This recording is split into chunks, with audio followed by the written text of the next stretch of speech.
যদি আমাকে স্নান করাতে পারো, আমাকে জল দিয়ে স্নান করাবে, তবে আমি খুশি।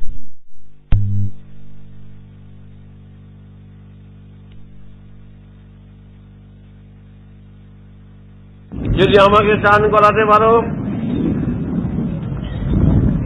আমাকে জল দিয়ে স্নান করাবে, তবে আমি খুশি হব। দেখো না, হাজার হাজার লোক বাঁকে করে জল আনে, ভোলানাথ ভোলানাথ করে পার করে, ভোলানাথ পার করে করে জল নিয়ে আসে, আর সবাই শিবের মাথায় জল ঢালছে। সেই জল কিসের জন্য তিনি ব্যবস্থা করলেন? সমস্ত জায়গায় জায়গায় জলের ব্যবস্থা করে সমস্ত জমি চাষবাস সুফল ফলালেন। নিজের গায়ে জল ঢেলে বুঝিয়ে দিলেন, জমি আমার, এই দেহ জমি, এই দেহ জমি যা, এই জমিটা, এই জমি থেকেই এই দেহ জমির সৃষ্টি হয়েছে। সুতরাং ওই জমিতে জল দিলেই আমার মাথায় দেওয়া হবে, তোমরা নিশ্চিন্ত মনে চাষ করে যাবে। সুতরাং তিনি কারোর সাথে বিবাদ করতে যেতেন না, কারো অসুবিধার সৃষ্টি করতেন না।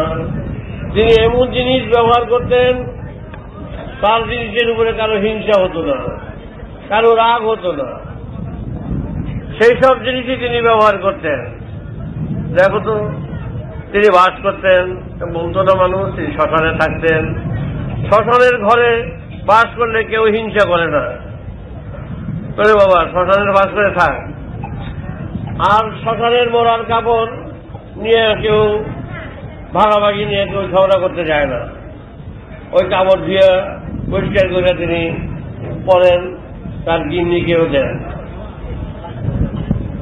গিন্নি হলেন ভগবতী, পার্বতীকেও তিনি দেন। কি খুশিতে এমন স্ত্রী কয়জনের মিলে, যে কি খুশিতে সেই মরার কাপড়গুলো ধুয়ে পরিষ্কার করে ভাঁজ করে নিয়ে তিনি নিজ হাতে নিয়ে পার্বতীকে দেন, এই নাও আজকে এই কাপড় পেয়েছি, তুমি পরবে। কত আনন্দে আত্মহারা হয়ে তোমাদের যেমন তোমাদের স্ত্রী পুত্র বোনকে বেনারসি শাড়ি, ভালো শাড়ি, সিল্কের শাড়ি, তাঁতের শাড়ি, কত শাড়ি আছে নাম, যেমন দিলে তারা খুশি হয়। আর অমুক বেড়াটা মরে গেছে, তেমুকে মরে গেছে, সে মরার কাপড়গুলো এই দেয়, তার চেয়েও সে বেশি খুশি হয়। আমাদের ঘরের লোকেরা যদি কোনো মরার কাপড় ধুয়ে দিয়ে কোনো স্ত্রীকে দেয়, সে স্ত্রী যখন হাঁটা শুরু করে দিব, এবং স্বামীরে দিব তুমি গলা দড়ি দিয়ে কে মরো, কি লয়ে এসো তুমি, তুমি তোমার যদি রোজগার করতে না পারো গলা দিয়ে দিয়ে মরো, এই মরার কাপড় নিয়ে সারবেলা বুঝে আমি বেরোবো। তো বুঝো, তোমরা স্ত্রী আর সেও আসলে স্ত্রী। সুতরাং তোমরা বলবা ঝগড়া বিবাদ, আর ওই স্ত্রী আজ ভগবতী দশভুজা, তিনি পান সবার বুঝা। চিন্তা করে দেখো কেমন ভাবে তিনি দিন কাটিয়েছিলেন। আর তোমরা খোপায় বানবা, পকেটে দিবা গোলাপ ফুল, কত সুন্দর সুন্দর ফুল, দেখলে মানুষ তাকিয়ে থাকবে। আর সে ফুল ব্যবহার করবে যেখানে শিয়ালে পায়খানা করে, মানুষের যেখানে যায়, ধুতরা ফুল, আকুন্দা ফুল, যত রকম নোংরা জায়গায় থাকে সেই ফুলগুলি নিয়ে তিনি ভালোবেসে পূজা গ্রহণ করেন। আর এমন ফল তিনি ব্যবহার করেন মানুষের সমাজে কাউকে কেটে দেওয়া যায় না, আপেলও না, আঙ্গুরও না। ভদ্র সমাজে ওই ফল কাউকে দেওয়া যায় না, বসেন বসেন আপনার দুটা বেল কেটে দিই, কারো দেওয়া যাবে না ভদ্র সমাজে। আর এই বেল পয়সা খেতে হয়, কি দাঁড়িয়ে মুখে ঠোঁটে হাতে সব জায়গায় লাগে, খান তিনি বেল। এমন সমস্ত ব্যাপার যে কারোর রাস্তায় কারো বলে না। কেন তিনি এগুলো করতেন? তিনি বলতেন, দেখো যেগুলো সবাই যাকে অবহেলা করে, তুচ্ছ করে, তাদেরই বুকে টেনে না, তাদেরই কাছে টেনে নাও, তবে তোমার তারা আপন হবে। তোমরা তো তা করো না, কাছে তো সবাইকে টানো না। তিনি তাই সবাইকে ফুলের মতন, ধুত্রা ফুল, আকন্দা ফুল, ধুত্রা গোটা, এই হলো ফল। একটা ভদ্রলোকের কয়েকটা ধুত্রা গোটা দিয়া পরিবেশন করলে ভদ্রলোক উঠে দৌড় দিব, সুতরাং হবে না। তার কাছে তাই দেওয়া হয়, তাই তিনি সাদরে গ্রহণ করেন এবং সেইভাবে তিনি সবাইকে জনক সমাজে সেইভাবে সবাইকে সাদরে, যারা অবহেলিত, তুচ্ছ, দরিদ্র, কাঙ্গাল, সবাইকে তিনি ফুলের মতন কাছে টেনে আপন করে নিয়েছিলেন। এই আপন করার ফলে সবাই শিব ছাড়া জানত না। শুধু তাই নয়, আবার এমন অবস্থা তার হয়েছিল, পার্বতীর ভগ্নীর পতিরা তারে পাত্তা দিত না, যা খুশি তা বলতো। ভগ্নীরা ভগ্নীকে কথা শোনাতো, ও থেকে এক পাগল ধরে লয়ে এসো, আর স্বামী খুঁজা পাস নাই, এরকম স্বামীকেও বিবাহ করে। কত কথা শুনতে হতো। এক মা ছাড়া নিজের বাপ তাও কত কথা শোনাছে, সবাই কথা শুনিয়েছে, এই স্ত্রীকে কথা শুনিয়েছে, সে অন্ত নাই। কিন্তু কেমন স্ত্রী বোঝো, সব সময় চোখ বুঝে সব শুনতেন, আর স্বামীর চরণ ধরে বলতো, ক্ষমা করুন, স্বামী নিন্দা শুনতে হয়, আমার যেন পাপ না হয়। এইভাবে তিনি দিন কাটিয়েছেন। খাওয়া জোটে না, কিচ্ছু না। খাওয়ার জন্য তিনি ভিক্ষা করার জন্য বলতো, কিছু চাল জোগাড় করে নিয়ে এসো। বসে থাকতেন। অনেক সাধু মেলায় যেতেন, সবাই বলতো তুমিও বসো, গামছা বিছিয়ে বসো। তিনি বসতেন গামছা বিছিয়ে সবার কথায়। সব সাধুরা চাল ডাল তেল সবই পেত। শেষ বেলায় শেষ কপালে গিয়ে এক মুঠো ধুলাবালি দিত হয় দিত, একবার বোঝাই করে মাথায় করে নিয়ে আসলো। কি দিল দেখলো না, বাড়িতে এসে বলল, পার্বতী আজ আমি অনেক পেয়েছি। আমি চোখ বুঝেছিলাম, আমি আজ অনেক পেয়েছি। পার্বতী, আমি যাই, আমি স্নান করতে যাই, তুমি রান্না করো। পার্বতী মনে করলো আমার স্বামী অনেক নিয়েছে। পার্বতী সুন্দর উনানে জল বসিয়ে দিল, তারপরে গামছা গাঠি গুলতে শুরু করলো। গাঠি গুলে দেখে কাকর আর যত রাস্তার নোংরা, গামছা ভর্তি। দুঃখের সীমা নাই, বলার কিছু নেই, বলতেও পারছে না। এইভাবে তার দিন কাটত, দিন চলত, যার অভাব নাই। মানুষ যার স্পর্শে সব কিছু উদ্ধার হয়ে যায়। সে কারোর বাড়ির উপর দিয়ে গেলে বাড়ির লোক গোবরের ছিটা দেয়, শিবের গায়ে পর্যন্ত গোবরের ছিটা দিচ্ছে। রাম রাম, মরার কাপড় বলে আছে, গোবরের ছিটা দেয়, গোবরের ছিটা দেয়। স্বামী স্ত্রী দুজনে গেলেই গায়ে গোবরের ছিটা দিত। বুঝো আমরা কি অভাগার দেশে বাস করি। যার স্পর্শে সব কিছু সম্ভব, তারে গোবর ছিটা দিয়া পরিষ্কার করে অশুদ্ধ ব্যক্তি আসছে, কিন্তু হাসি মুখে তারা সব সহ্য করতে। তার ভক্তেরা নির্যাতিত, যে জমিগুলি উদ্ধার করলেন পরিশ্রম করে, জমিদাররা সব জমিগুলো দখল করে নিয়ে গেল তাদের মারপিট করে। বোঝো কি কষ্ট স্বীকার করতে হয়েছে তার। তারপরে তিনি নিয়ে যেত যারা ব্যবসা বলে, ওই জায়গায় বলে কুচুনি পাড়া। প্রভুকে গান শোনায়, নাচ দেখায়, মেয়েরা নাচ দেখাইতেছে, গান দেখাইতেছে, ভোলানাথ তো বয়ে বয়ে নাচ দেখে ওই সমস্ত মেয়ে লোকদের, যারা মেয়ে লোকগুলো ব্যবসা যারা করে। ভগ্নিপতিরা জানতে পারলো তিনি ওই বাড়িতে যায়, ওইসব বাড়িতে মহাদেব যাচ্ছে, নিন্দা রটে দিল। আরে সব গুণ আছে, ওই ব্যবসা বাড়িতেও যায়। পার্বতী তার স্ত্রী সেই সব বাড়ির থেকে হাত জোর করে প্রভুকে নিয়ে আসেন। বোন গো, ছেড়ে দাও, খাওয়ার সময় হয়ে গেছে। কি ভক্তি, কি শ্রদ্ধা করত! তোমাদের মতন পিছনে লাগতো না, সন্দেহ করত না। যে সন্দেহের বেরাম কই গেছিল, রাত হইল কেন, এই যে পিছনে লাগা, এটা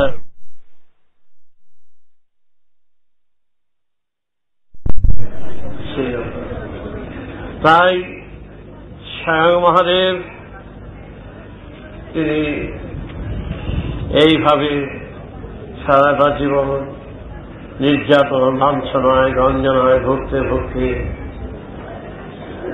তার কাজ বিরাম ছিল না। ক্লান্ত পথিকের মতন তিনি আপন মনে আপন সুরে কাজ করে যেতেন। কিন্তু অন্য অন্য ঋষিরা, অন্য অন্য যারা তখন দেবতা বলে গণ্য হয়েছিলেন, সেই সমস্ত দেবতারা, ঋষিরা এসে তার শরণাপন্ন হতে আরম্ভ করল। সবাই অবাক, এই পাগলের কাছে এসে আবার সবাই ভিড় করতে আরম্ভ করল। সব জমিদাররা নত হতে আরম্ভ করল, আশেপাশে সব লোক আসতে আরম্ভ করল।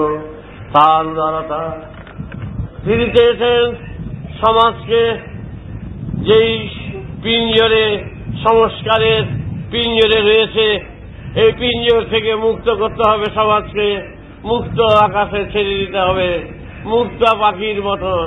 আমি সেই প্রচেষ্টায় আমার ধ্যান জ্ঞান, তিনি সেইভাবে পরিশ্রম করে চলেছেন।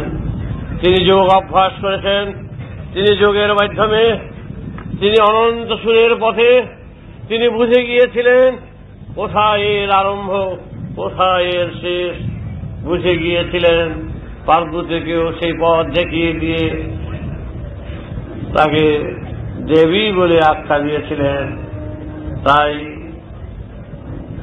আজ তার স্ত্রী, তার কত সম্মান, পার্বতীর পূজা, দশভূজার পূজা, সে ভাষায় ব্যক্ত করা যায় না। তার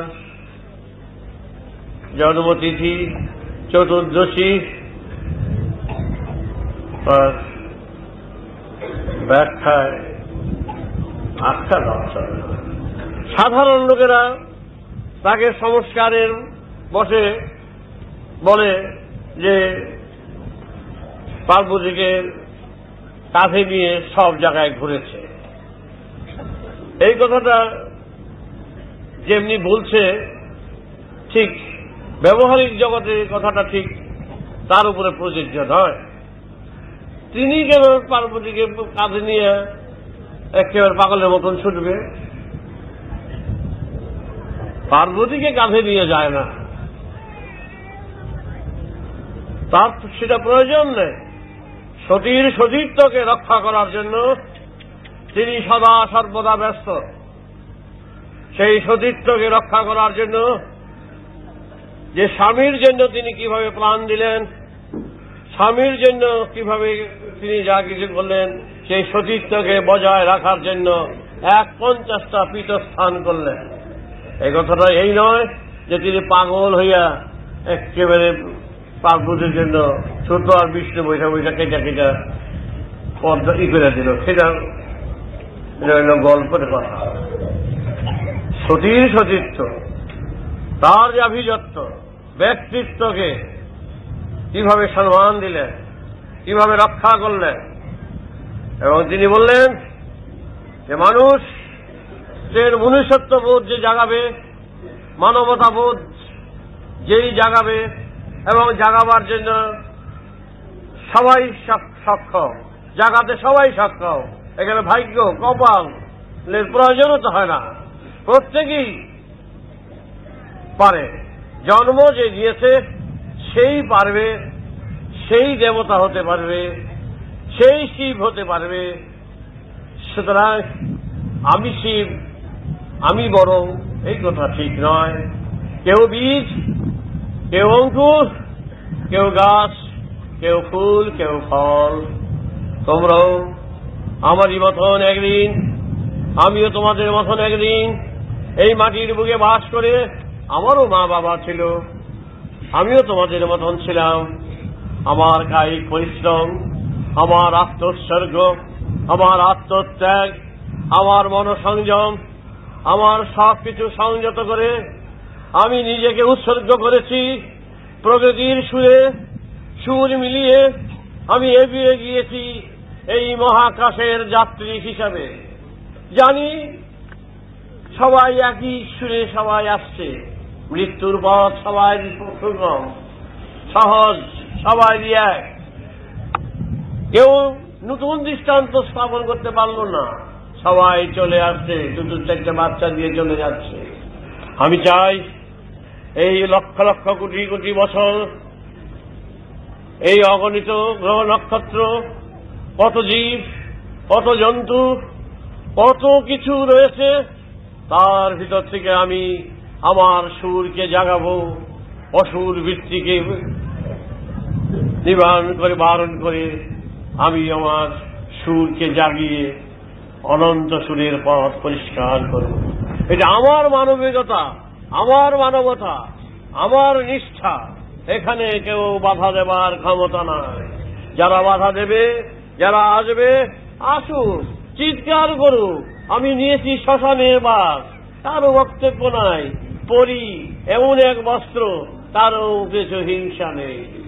আমি আপন মনে চলি, আপন মনে কাজ করি, আমি আপন সুরে সুর দিয়ে মহাকাশের যাত্রী হিসাবে চন্দ্র সূর্য গ্রহ নক্ষত্রের মতন আমি একটি নক্ষত্র চলছি আপন কক্ষে, আপন পরিবর্তনের রূপান্তরিত হয়ে অনন্ত যাত্রার পথে। সেই শিব, তিনি ধ্যান জ্ঞান, তার জটা ঠিক আছে, গঙ্গা আসছে, তার জটা থেকে গঙ্গা নেমে আসবে কেন? কি তার প্রয়োজন? তার জটা থেকে আসছে, সেই সুর নেমে আসছে। তিনি সব কিছু বুঝেছিলেন যে আমার অনন্ত সুর, অনন্ত ধারা এই আমার এই দেহযন্ত্রের ভিতর থেকেই প্রকাশিত। তাই জটার মতন সব কিছু নেমে আসছে। সুতরাং তোমরা সেই পথ, তার আদর্শ দেখো। তার দেখবার কোনো প্রয়োজনীয়তা নাই, সে কাউকে পরীক্ষা করার প্রয়োজনীয়তা নাই। তিনি বুঝেন, তিনি জানেন, তিনি সব কিছু উপলব্ধি করেন। তিনি সবাইকে ভালোবাসেন। অন্যান্য দেবতারা কত কিছু আছে, কত বর্ণনা বিবরণ আছে, তার বর্ণনা বিবরণের মধ্যে তিনি নেই। তিনি সহজভাবে, সহজ জীবন, সহজ ডাকেই তিনি আসেন। একটা ডাক দিলে তিনি চলে আসেন।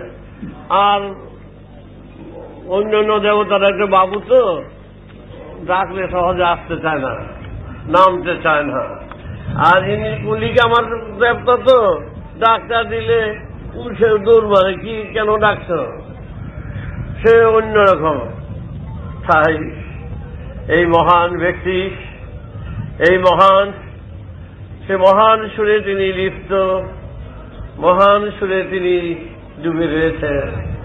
তার তুলনা আর কারোর সাথে করা চলে না, কারোর সাথে করা চলে না। তার দৃষ্টান্ত সে নিজে, তার দৃষ্টান্ত অন্য কাউকে দিয়ে দৃষ্টান্ত করা চলে না। তার জ্ঞান ধ্যান প্রেম তার নিজের সুরে গাথা বাধা। তিনি হাওলাত করে কিছু করেননি। তিনি যে রোজগার করেছেন উপার্জন করেছেন তা নিজস্ব সত্তায়। তাই তিনি সেই মঙ্গলময়, তার উপরেই তো শক্তি দাঁড়িয়ে রয়েছে। শক্তি মা কালীজি ব্যবহার করলেন কেন? এই বেচারায় মার পাটতলে কালীর পাটতলে বলে রয়েছে, আর তো কোনো দেবতা কারো পাটতলে বলে থাকে না। সেই বেটা গিয়া কার পাটতলেই বলে রয়েছে চিঠিয়া। আর বেটার শক্তির পূজারী, সেই শক্তির প্রতিনিধি মঙ্গলময়, সে যে বিরাট শক্তিশালী, তাই রূপটা তার উপরে দাঁড়িয়ে রয়েছে। এই মহাশক্তি আদ্যা শক্তি তার বুকের উপরে দাঁড়িয়ে আছে। তিনি তাই সেই শক্তির সাধনা, বিরাট সাধনা করলে কি হবে? পাটতলে কে? মঙ্গলময়। কে মঙ্গলময় হতে পারে? শিবই একমাত্র মঙ্গলময়, আর কারো অধিকার নাই। যার কোন রাগ নাই, মান নাই, অভিমান নাই, কোনো কিচ্ছু নাই, তাহলে যদি কেউ বর্ণনা দেয় সে অভিশাপ দিল, সে কে অভিশাপ দিবে? সেই মানুষের অভিশাপ করিয়েছে, জীবনভর বদনাম করিয়েছে। তাই তিনি বলেছিলেন সব ভক্তদের একদিন, দেখ রে বাবারা, তোরা আমাকে যখনই ডাকবি তখনই তোদের কাছে আমি থাকবো। আমি তোদের ফেলে চলে যাব না। তোদের ফেলে আমি স্বর্গবাস চাই না। তোদের ফেলে আমি অনন্ত মহা সাগরের সুরের আনন্দ তৃপ্তির মাঝে ডুবে থাকতে চাই না। তোদের সাথে আলিঙ্গন করে তোদের সেই প্রেমে ডুবিয়ে রেখে একই সুরে যাতে সুর দিতে পারি, তারই প্রচেষ্টায় আমি আছি। তোরা যখনই আমায় ডাকবি, ডাকবি কি করে ডাকবি? যেখানে ডাকলে সাড়া পাওয়া যায়, সেই সেই সারার সাধনাই আমার সাধনা। সেই যে বিবেক, সেই যে চৈতন্য, সেই যে আজ্ঞাচক্র, সেই যে সহস্রার, যাহা আমি বুঝেছি, যে সুর সাধনা করেছি, যে সুর সৃষ্টি করেছি, সেই সৃষ্টির ধারাপাতা তোদের আমি ধরে ধরে এই ধরিত্রীর বুকে আমি লিখে দিয়ে গেলাম। যখনই এই ধারাপাতা পাঠ করবি তখনই বুঝতে পারবি শিব কোথায়, মঙ্গলময় কোথায়। ডাকলে শিব উত্তর দেবে, সাড়া দেবে। তাই তার কথা নানা জনে নানা ব্যাখ্যায় দিলেন। আজ তারই দিন, বছর ঘুরে এলো। এই দিনে তিনি নিজে সবাইকে ডেকে নিজে রান্না করতেন, নিজে পরিবেশন করতেন, নিজে খাওয়াতেন, নিজে সবাইকে ভালোবাসতেন। অদ্ভুত অদ্ভুত তার আত্মত্যাগের বিবরণ। তাই তোমাদের ডাক, তোমাদের পূজা, তোমাদের আকুলতা বেকুলতা তার কানে নিশ্চয়ই পৌঁছবে। পৌঁছবার জন্যই তিনি এসেছেন। তিনি জন্ম তার হয়েছিল, তিনি এই বাক্য, এই কথা তিনি দিয়ে গেছেন যে আমাকে যে যখন ডাকবে আমি ঠিক থাকবো সেখানে দাঁড়িয়ে। আমি যদি দেখি তার বিবেক, তার চৈতন্য, তার হিংসা দেশ সব উৎসর্গ করে স্বচ্ছ পবিত্রতায় আমাকে স্মরণ করেছে, আমাকে বরণ করেছে, তাহলে নিশ্চয়ই তার সাথে আবার আমি আলিঙ্গন করে আমি জানিয়ে দেব আমি সেদিনকার সাধারণ ছেলের শিব, এখনো তোদের কাছে সেই রকমটি আছি। কিন্তু হিংসা, দেশ, কুটিলতা, জটিলতা, দ্বন্দ্বে ভরা তোমাদের জীবন। মুহূর্তে মুহূর্তে তোমরা আলোচনায়, সমালোচনায়, নিন্দায় মানুষকে করেছে বিভ্রান্ত। এই মন দিয়ে তুমি কি করে আমাকে আলিঙ্গন করতে চাও? বলো বলো দেখি তোমরা। এ কি কখনো হয়? আমি এই মন দিয়ে তোমাদের সাথে মিশতে চাই না, কিন্তু ভালোবাসি তোমাদের।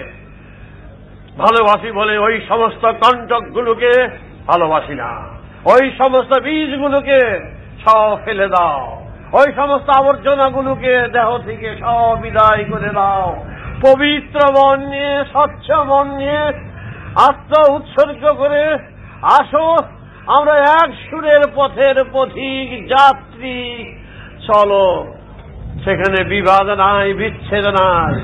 আমি যেদিন বলেছিলাম আমি থাকবো, আমি তোমাদের পাশে আছি, দেখো আছি কিনা আমার কথা পরীক্ষা করো। আজও তোমাদের পাশে তিনি এখানে আছেন, তিনি সব সময় থাকেন। কিন্তু কথা হলো, বাতাস তো লাগে গায়ে, বাতাস তো দেখতে পাও না। জল তো উড়ে নিয়ে যায় আকাশের বুকে, জল তো উঠতে দেখো না, পড়তেই দেখো। তাই তিনিও তার মহান আশীর্বাদ, তার স্বচ্ছ পবিত্রতার সুখ তোমাদের মধ্যে রয়েছে, সম্মুখে রয়েছে। কোন বেশে রয়েছে কে বলতে পারবে? বলার অসম্ভব।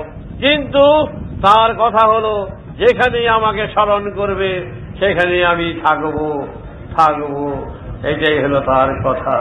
আজ এই থাক শিব চতুর্দশীর, তার আশীর্বাদ তোমরা ধন্য হও।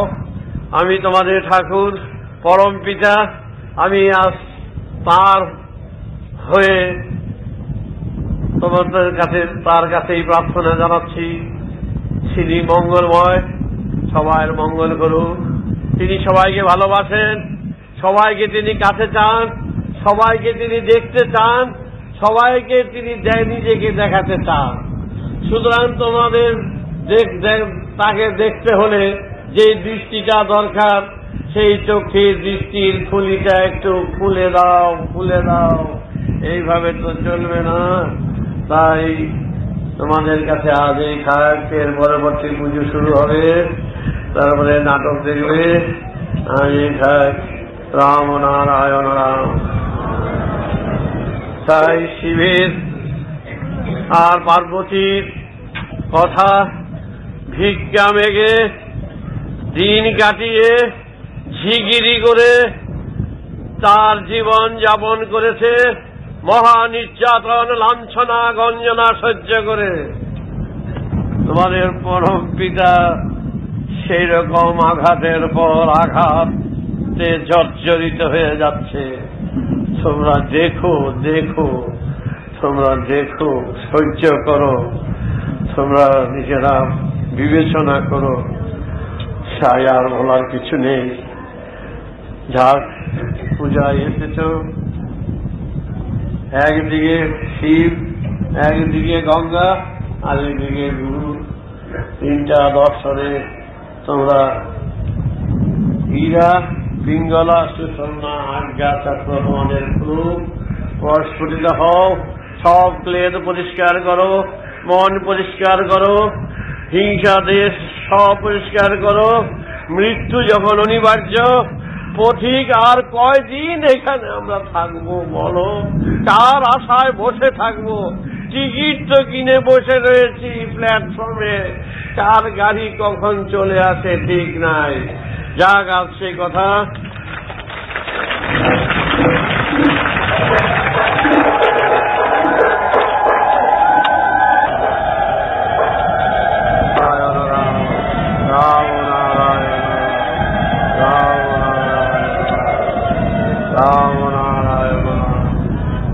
জয় শিবনাথ শম্ভুনাথ, জয় শিব, জয় শিব, জয় শিবনাথ, জয় মহাদেব।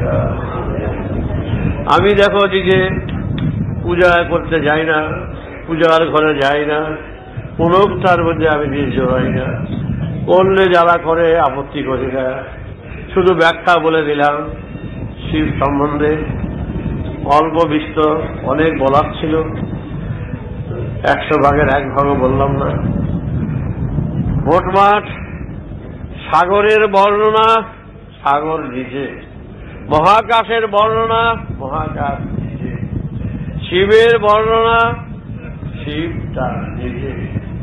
একে এখানে ব্যাখ্যা দিলে তাকে ছোট বলে দেওয়া হবে, তার ব্যাখ্যা এখানে চলবে না, তাকে কোনো কিছু দিয়ে তাকে গল্প দিয়ে তাকে চলবে না, তার ব্যাখ্যা শিখিয়ে দিয়ে তোমরা শিবের কাছে আছো, তোমরা শিবের সান্নিধ্য লাভ করো, শিবের কৃপা লাভ করো, শিবের দৃষ্টি লাভ করো।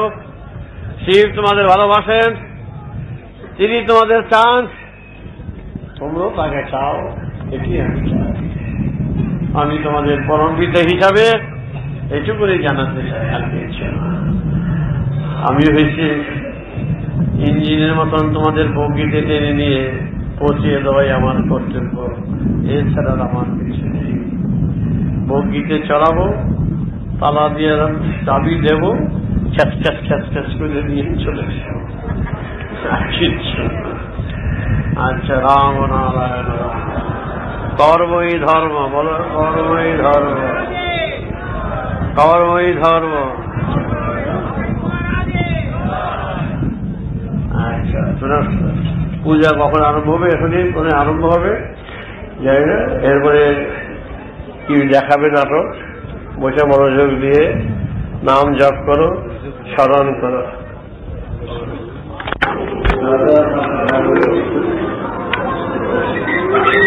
রাম নাম